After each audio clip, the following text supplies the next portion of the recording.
Okay, man.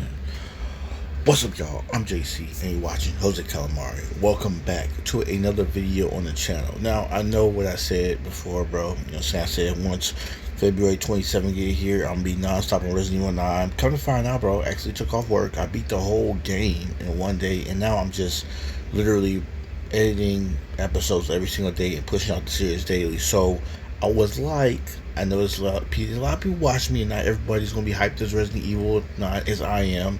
You know what I'm saying? So I was like, let me bring some other content to the table. So was scrolling through. It was like, well, people love Mr. Nightmare. I was like, what's the last Mr. Nightmare video? He had posted, as far as I was looking at, and three disturbing true horror police horror stories. That's how we here today, right now, bro. So yeah, man. For those people who are like, he's posting Resident Evil 9 every single day through TikTok and YouTube. I mean, it's not really my jam, but guess what? I got some content coming for y'all way, bro. But I'm still high on the Resident Evil hype. You know what I'm saying? I'm trying to kind of. It's kind of like it's not going down because I'm still like about to beat the game off screen again to unlock infinite ammo and stuff like that. So I'm about to do a speed run the game off screen. You know what I'm saying? I'm still hyping Resident Evil, but the thing is about it, it's just this, bro. It's just since I unblocked the words Resident Evil off of my spoiler timeline and stuff like that, you know, YouTube, it's like everything now is Resident Evil 9. It's like after you beat the game and you know the whole story, it's kind of like every video you turn, you scroll down on my For You page, it's like somebody else is playing Resident Evil 9. They beat Resident Evil 9. They playing the second walk, and it's like, can I get other content on my timeline? I'm kind of Resident Evil high up there, but like I want to see other stuff. So yeah, let's with that being said, let's make some YouTube videos, bro, and give y'all some content, man. So police stories, bro, I find out they usually be some crazy stuff, bro. You know what I'm saying? The paranormal or just crazy stuff in general. The stories with policemen just be wild, bro. So let's jump in with Mr. Nightmare and see what happened in these three police stories.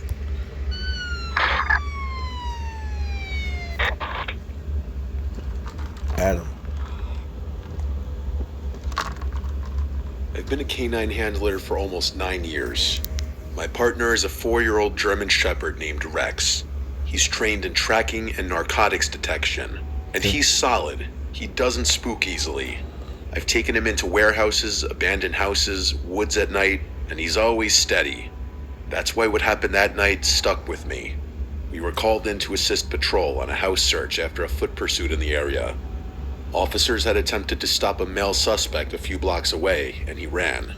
They chased him through backyards and lost sight of him near this property. A side gate to the yard was found open, and the back door of the house was unlocked. Neighbors had also reported hearing a struggle in the backyard, which added to the urgency. Patrol swept the first floor, but weren't comfortable calling it safe. They believe the suspect may have forced his way inside and could still be hiding somewhere in the house. Rex and I arrived about 20 minutes later.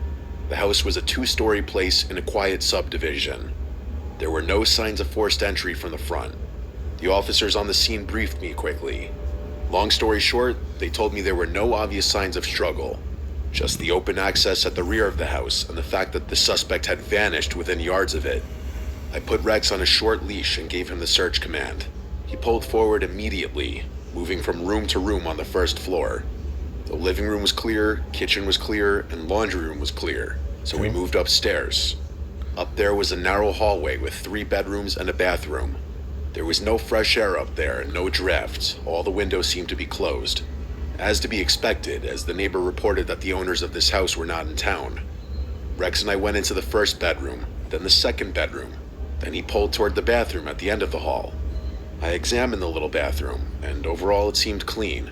Nothing was out of place in any of the rooms. Rex sniffed around the room, the edge of the vanity, the floor. Then he froze. His ears went forward, and his body stiffened up. He started growling, looking outside the bathroom door. His growls then turned to barks. He was staring out into the hallway, growling and barking at something out there. I stepped backwards out of the bathroom with him. "What is it?" I said quietly. Rex was locked onto something down the hallway. At the very end, near the last bedroom door, I saw what he was barking at. This figure standing there. This tall, dark, completely still figure, and it didn't look like any of the officers downstairs. They also would have in some way announced their presence to me. Okay. I identified myself as police, and that there was a canine with me. but there was no response to this. Then I just flat out asked, "Who is that?" Still no response. Rex was pulling in the opposite direction, something I'd never seen him do before. Oh, you trying to tag? Didn't want to go down the hall. Then the figure turned and walked into the bed. And ads gotta be at the worst time, y'all. Ads always at the worst time.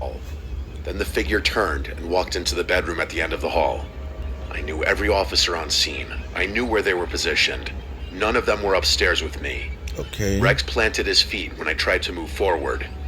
He pulled backwards hard. He did not want to go down that hallway. Oh, that's some demonic. I drew my weapon and said over the radio that I have possibly located the suspect at the end bedroom. Start making your way up. I pulled Rex forward, and he resisted the entire way. He kept looking at me like he didn't understand why I was making him go. Rex getting dragged. When we reached the bedroom doorway, he refused to cross with me. I stepped into the room first with my gun raised, but it was empty. Like completely empty. Just a bed against the wall and a dresser across from it. I waited for the others to get up there before fully entering the room. And when we finally entered, there was no one standing in there or hiding under the bed. The window was closed and even the closet was empty. There was no kind of attic hatch or crawl space door. Rex stayed in the hallway. He wouldn't step foot into the room. I expected the others to doubt me, but they saw Rex and the way he was acting. One of them tried coaxing him into the room. He refused. We searched every inch of that bedroom. We checked the walls for false panels. We checked the bathroom again. We checked the other bedroom. There was not a single trapdoor anywhere.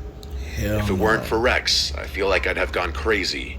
After about 20 minutes, I told the others I had to take Rex out of there. But before we left, he kept glancing back down the hall at that bedroom. As soon as we stepped outside into the night air, he relaxed slightly. When he was in his crate, he curled up immediately, but he didn't look at me the way he usually does after a search. The patrol wrapped up not long after. I've replayed that moment 1,000 times in my head. I think I believe it was a real person, the suspect even, but I don't know how they escaped that room, or why Rex behaved that way. Maybe more suspicious people than me will say what Rex and I saw was a ghost. Rex has never reacted like that before, or since. He's tracked armed suspects without hesitation and entered a lot more stressful environments than that house. But that room, he wouldn't step inside. Something wrong with that room. I trust that dog more than I trust my own instincts. Exactly. Just about everyone in my department has at least one unexplainable night call, and this one was mine. I ain't gonna never be a police officer, bro. For so many reasons, and just add this to another reason, bro. I'm never doing this, bro. When I turned 21, I joined the police force in a remote town that I won't name. The department needed new officers, and I was a young father who needed money, so the timing was perfect. Because I was a rookie, they assigned me to the night shift. It ran from 6 at night to 6 in the morning. The guys at the station sometimes tease me about my hours, saying that I always worked the crummiest shifts. I actually didn't mind them. I've always been a night owl. Besides busting people for speeding and pulling over the occasional drunk driver, I spend most nights sitting back listening to podcasts.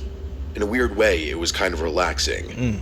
After a year in the department, something happened one night that changed everything. A severe thunderstorm rolled into town and caused major power outages. Torrential downpour flooded most of the major roads. To be in the best position possible when accident reports came in, I parked my cruiser in a parking lot in the middle of town. At 2 a.m., our dispatcher Claire radioed in. She reported that someone who sounded like an adult male claimed to have been kidnapped. They told her they were held captive inside someone's home. Then the call ended. When she redialed, the caller didn't answer. My cruiser had a built-in computer display that showed all the call details. Based on the address, I was about 10 minutes away, so I was probably the closest officer. Okay. I radioed in and told her I'd respond. Are you built like that? I also requested backup. That's a real question. Another new officer named Chris chimed in and said he'd be on location in 5. Claire clicked on her radio, but hesitated for a few seconds over the static. Then she said the caller sounded like they were altering their voice in some way, possibly through digital means, to make themselves sound like a child. She used the specific phrase, like a young girl. She concluded that officers should proceed with extreme caution. All of us were pretty close at the station, so we felt nervous for one another during high-risk cases like this. I radioed back and said 10-4, then drove off to the scene. When I turned into the neighborhood, I saw that every single street lamp was out. The entire block had lost power. That meant we would have low visibility into the home we were investigating, which Even put us in worse. greater danger. Even worse. I followed my GPS to the end of the street where the house was, and I saw that Chris had already beaten me. His cruiser was idling in front of the house. I pulled up next to him and rolled down my window. Chris commented on the home's poor condition. I glanced ahead, taking it in for myself. The grass was knee-high. Ew. Overgrown bushes blocked out the windows. The roof was dented in several areas. Oh, it's over with. And had a ton of missing shingles. It looked completely abandoned. This sent off alarm bells in my head. You can gather a lot about someone's mental state by how they treat their living space. I told Chris I'd take the lead. Okay. We both stepped out of our cruisers into the pouring rain, opened our umbrellas, and followed a waterlogged path up to the door. Chris clicked on his flashlight.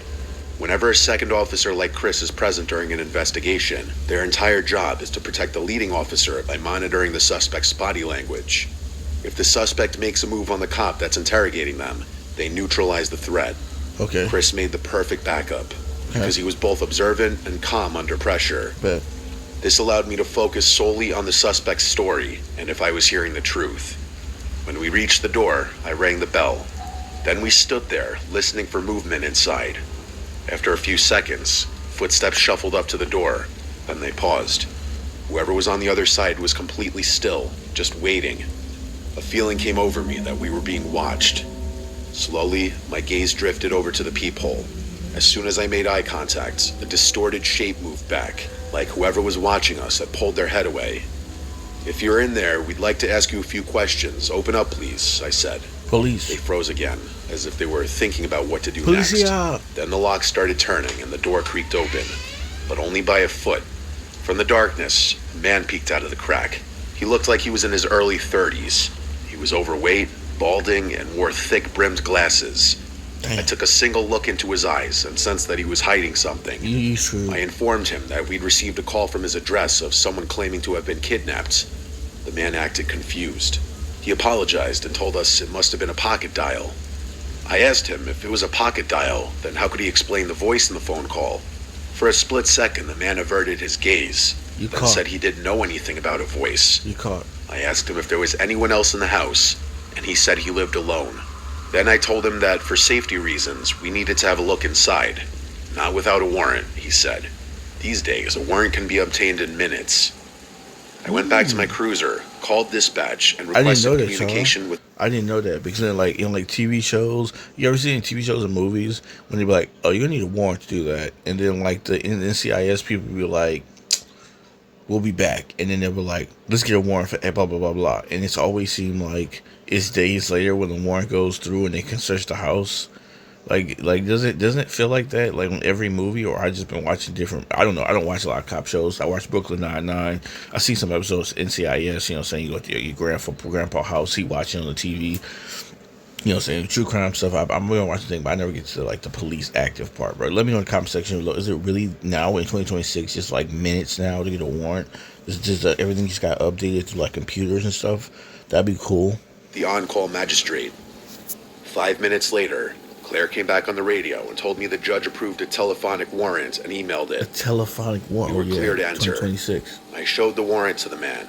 He reluctantly pulled the door open, and I could see that his hands were visibly shaking. Oh, he's going to jail. Clicked on my own flashlight and stepped inside. A putrid smell immediately hit me. He killed him. I scanned around to find the source and saw a hallway straight ahead and a He's room hiding directly bodies. to my right. I shined my light into the room and saw what looked like a living room. It was absolutely disgusting. Piles of clothes and stacks of dirty dishes were spread across the carpet. Oh. Cockroaches were even crawling all over them. Ugh. A couch that looked like it was pulled off the side of the road sat at an angle against the wall. Oh, he's a hoarder? This man obviously used this room as his living space. I'd seen these sorts of living conditions in drug cases before. When I turned to look back at the man, he shifted uncomfortably. Superman movie. Alright, guys, we're back. Uncomfortably. I made a mental note to check for paraphernalia once I'd confirmed the house was safe. Then I stepped toward the hallway. My foot struck something. I looked down. In the beam of my flashlight, I saw a pink Barbie doll playhouse that I knew I'd seen before. I thought about it and realized I'd bought this exact set for my daughter last year on Christmas. No way. I asked the man if he had kids. He said no, but explained to us that sometimes his nieces came over, so he kept a few toys around for They're them. not playing this nasty Chris and I environment. exchanged a look. Nieces. No mother in their right mind would allow children into this in this type environment. of environment. Hell I told no, him this was his no. last chance to tell me if anyone else was in the house. 'Cause you want He jail. assured me there wasn't. Bet. I started my way down the hallway, and the man followed, saying that nothing was down there. Chris yanked him back by his arm and ordered him to stay put. The hallway had an open room on either side and a closed door at the end, which was probably the basement. I peeked inside the first room, scanning from right to left, and saw more children's toys and even items like diapers scattered across the floor. In the corner, the dark shape of a person was hunched over. I drew my weapon, only to realize that it was a doll sagging its head down in a rocking chair. Creepy. The shock of that visual made my heart pound. I leaned against the doorframe and steadied my breathing. Chris asked me what I had seen. Before I could respond, I started studying the doll. It was the largest one I'd ever seen, every bit as big as a person, and the man had dressed it in women's clothing. On the bed beside it, ladies' blouses, jeans, and lingerie were folded into neat piles. Each pile was separated by color. Meanwhile, the rest of the house was a pigsty. What was happening in this room felt wrong on many different levels. Weirdo. All clear, I told Chris. I moved further down the hall and glanced into the second bedroom. This one was empty. I reached the final door at the end of the hall when from behind me, the man called and asked if I'd like to see the upstairs instead. I told him yes, but first I was going to see the basement. The man said again that there was nothing down there. Don't care. And I heard Chris tell the man to stay still, which meant he was probably trying to follow me down the hall. The closer I moved into this part of the house, the more agitated he became. I reached for the handle, twisted the knob, and pushed the door open. It squealed on its own hinges. A set of wooden steps descended into a pitch-black room. Is this the real house? I shined my light picture down. out AI. I could only see the area that surrounded the landing. It looked equally as messy as the That's upstairs. all I want to know. From deep inside the room, in an area I couldn't see, something rattled. I told Chris that I heard movement. The man responded instead, apologizing to me and Chris over and over. Even though it was the last thing I wanted to do, I had no choice. The man was lying to us. Someone was down there. I headed down the staircase. Each step creaked under my weight. The rattling noise from inside the room grew louder. Behind me, the man repeatedly begged us to stop looking around. I neared the landing and swept my flashlight across stacks of boxes. No one appeared in my line of sight. Across the room, there was another door. The noise was coming from there. I drew my weapon. I commanded whoever was inside to come out slowly with their hands up. Whoever was inside stopped moving. I shouted the same command a second time. The door remained shut. I crossed the room, sliding between boxes and old furniture that blocked the way. I know he's My scared. sights were trained on the door. When I stood within several feet, I paused, listening. Whoever was inside also remained perfectly still. My anxiety ticked up with each second. So many things could go wrong in this situation. That's true. I moved to the side of the door frame in case they were armed and tried to fire through the door. I reached for the knob, grabbed on, and twisted. Then I swung the door open. I was still hidden to the side of the frame. If anything besides empty hands emerged, I would have to use deadly force. After several agonizing moments, nothing came. I said a quick prayer, then aimed my weapon right into the room. What I saw, I can't go into detail on, but basically, this is what happened. A man in his mid-40s was being held captive in that basement. He was a father of 3 and a respected member of the community. Months after he went missing, everyone, including his family, assumed he was dead. Why? After 2 years in captivity, he finally got the chance to escape. Earlier in the night, before we arrived, the homeowner brought the victim's dinner down and made the mistake of leaving his phone behind. The victim managed to activate Siri and call 911. When we arrived on scene, the victim had already been confined in a way that prevented him from calling upstairs or making any kind of substantial noise. Then, when I ordered him to come out, he froze in fear, not because he couldn't obey my command, but because he didn't want me to use lethal force, thinking that he was a threat. Once I opened the door and found him, we arrested the homeowner on the spot and took the victim to the hospital for immediate treatment. Jesus. I feel incredibly lucky that no one was harmed, and that we could reunite this man with his family. But the most disturbing detail, which has haunted me every day since, is how my dispatcher described the voice of the man who made the call. Why was he speaking like a child? The only explanation that makes sense is that this man was forced to speak in that young tone of voice for so long that even when he called the station, that's the only way he could communicate. What? And if he was forced to do that, what else inside that house was he forced to do? Whoa, I just caught on. This dude's sick. The dude that got arrested is sick then. He's a sick bastard. Whoa. That's crazy, y'all. That's crazy. What?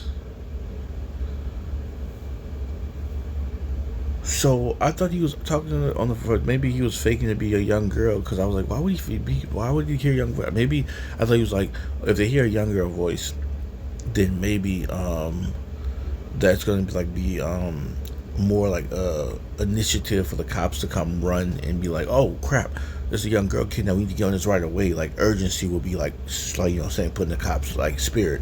That's what I was thinking at first. I didn't think that the dude kidnapped him was making him act like, whoa, this dude's crazy. Alright, story 3, Anonymous.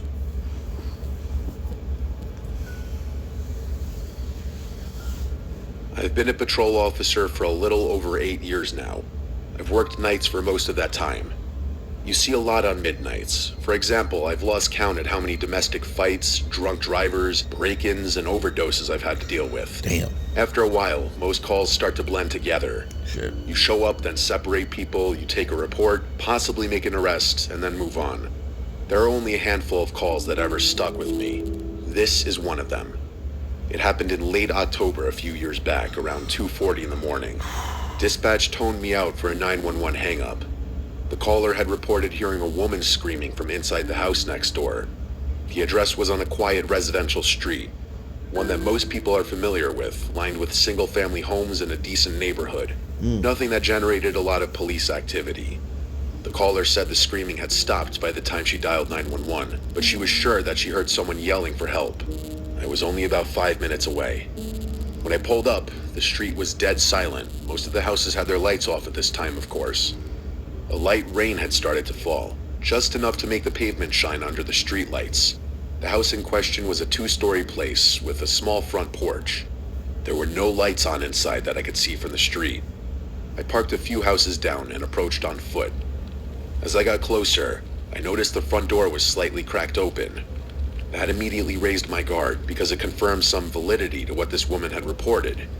I radioed dispatch and advised I was on scene and had an open door. I asked for another unit to start my way, but at that time of night, the nearest backup was about 10 minutes out at least. Heard that. I stepped onto the porch and listened. The only sound was the light rain hitting the ground. I knocked on the door frame and announced myself, "Police Department." No response. I knocked again a bit louder. At that point, with a report of screams and an open door, I had exigent circumstances. I pushed the door open slowly and stepped inside. Nothing really stood out, such as any kind of signs of forced entry or weird smells. The living room was directly ahead of me, and everything looked normal and neat. There were no signs of a struggle. I searched the living room first, checking behind the couch and in the corners. Then I moved toward the kitchen. My flashlight beam bounced off clean countertops and a sink full of dishes. Police. There was a glass on the table with what looked like water still in it. I remember that detail because I made a mental note of it, meaning that someone had been sitting there not long ago. I called out again. "Police Department. If anyone is here, make yourself known." Right now. My voice sounded too loud in the quiet home. Rarely would I get nervous on a late night call, but something about this was creeping me out. I kept expecting someone to answer from upstairs, but no one ever did. I moved down the hallway toward the back of the house. I remember the layout. There was a small bathroom on the right, a guest bedroom on the left, both clear. At the end of the hallway was a staircase leading up. As I stepped onto the first stair, I heard a sound from above, like a quick faint shuffle, like a foot dragging across carpet. I stopped and listened. I drew my weapon and continued up the stairs slowly, one step at a time, keeping my light aimed ahead. The upstairs hallway had 3 doors. 2 were closed, one slightly open. The open one was at the end. As I reached the top, I heard it again. A soft movement from that direction. I announced myself a 3rd time and told whoever was inside to show their hands. No response. I approached the open doorway and pushed it wider with my foot. It was a bedroom that was larger than the one downstairs. The bed was unmade with the sheets partially hanging off the side. A lamp on the nightstand was knocked over onto the floor. That was the first thing that looked wrong. I stepped inside and checked the closet. It was empty. Then I checked under the bed. Nothing. The window was closed and locked. No obvious way in or out from that room. I felt that uncomfortable feeling in my chest you get when something isn't adding up. The rest of the upstairs still needed to be cleared. The second bedroom was a kid's room from the look of it because of the toys on the floor, the small dresser, and posters on the wall. There was no one inside. The last door was the bathroom. As I reached for the handle, I noticed something on the carpet outside the door. A dark spot. At first, I thought it was just a shadow from my flashlight. Then I realized it was wet. I crouched down and touched it with my glove, and it was blood. Not a huge amount, but enough to form a small pool. My heart rate went up instantly. I called it out over the radio and asked dispatch to expedite backup. People may forget police officers are people too, but when we're in these kinds of situations, we're just as scared as anyone else. I believe it. I pushed the bathroom door open and flicked on the light with my elbow. The shower curtain was closed. There were streaks of blood on the tile floor leading toward the tub.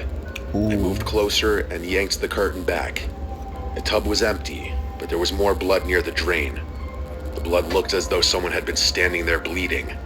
I checked everywhere in the bathroom to no avail. By this time, backup was still a few minutes out. I was alone in a house with fresh blood and no victim. I did another sweep of the upstairs, but slower this time. That's when I heard a faint sound from below, like a floorboard creaking under weight. It came from the first floor. How did you get downstairs? I moved back toward the stairs and aimed my light down into the darkness. The living room was still dark and I couldn't see movement, but I felt it. That feeling like you're being watched. I descended slowly, trying to control my breathing. When I reached the bottom, I cleared the living room again, the kitchen too. But then I noticed something I hadn't before. A door near the refrigerator that I'd assumed was a pantry. It was slightly ajar now. I was almost certain it had been closed earlier. Okay. I approached it and opened it wider. It wasn't a pantry. It was a narrow set of stairs leading down into a basement. Ah, hell no. The light switch was at the top. I flicked it up, but it did nothing. Either the bulb was out or the power was cut down there. The stairs descended into complete darkness. I radioed again, advising I was going into the basement. No way was I waiting up there with someone possibly moving around below me. I started down the stairs. The basement was unfinished, and as I went down, I noticed concrete floors, exposed beams, and boxes stacked along one wall. As I stepped off the last stair, I saw a chair in the middle of the room, a metal folding chair, and the floor beneath it, a large pool of blood, bigger than what I'd seen upstairs. Someone's torturing The somebody? chair had zip ties attached to the armrests. Someone's torturing somebody. They were cut. I scanned the rest of the basement. That's when my light hit movement in the far corner. A figure bolted behind a stack of boxes. I yelled for them to stop and started moving toward them, but they moved fast, heading toward the back of the basement where there was a small window near the ceiling. I heard glass shatter. By the time I reached that corner, the windows had broken and whoever it was had forced themselves through. The window led to a narrow side yard between houses. I climbed out after them, cutting my hand on the glass in the process. Outside, it was still raining. I could see a dark shape sprinting toward the alley at the end of the block. I chased for a bit, but lost them once they turned the corner. Backup arrived minutes later. We set up a perimeter. K9 responded, detectives came out, but we never found the person who ran. Are you serious? The house turned out to belong to a man who lived alone. He wasn't there. We found his wallet upstairs and his phone on the kitchen counter. Serious, bro? There were signs he'd been restrained in that basement chair. The blood matched him, a lot of it, but not enough to confirm he'd died there. He was never found.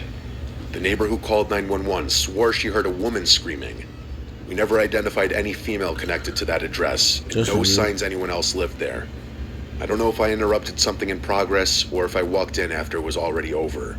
If they hadn't made that one mistake in the basement, knocking over that stack of boxes, I might have walked out of there thinking it was a false alarm. The missing man's case is still technically open. Every once in a while, I drive down that street on patrol. A new family lives in that house now. I see What? the kids' bikes in the driveway sometimes. Like I said, it's a normal neighborhood. But sometimes fucked up things happen in the most normal Oh, neighborhoods. hell no. Do they know that a dude got tortured and possibly like bodied in there, and there's no body evidence? You tell me niggas didn't find no body evidence, y'all. None of that. It's crazy to me. That's crazy to me. And dude, once the dude broke out the window, you wasn't sprinting over there to like grab his leg or nothing. You just like, and that man got away. That man probably watched this video, bro, and be like, haha, yeah, that was me. Like, big chilling, bro. That's crazy. Alright, y'all, I'm gonna end the video right here, man. I hope you enjoyed this content. I know a lot of Resident Evil 9's on the channel. I implore y'all, bro. Go watch the Resident Evil 9 walkthrough. You know what I'm saying? Put a lot of time and energy in that. Beat it in one whole day. I'm exhausted, as you can see, still, for beating that game. I spent this day and the last day before that just trying to rest up and just relax. But, you know what I'm saying? It's like your Friday was just a long day of recording, bro. And now I'm back recording 2 days later. It feels exhausting even now, but I do it for y'all because I love y'all, bro. But until next time, guys, I'm JC. You watch Jose Calamari. Later, people.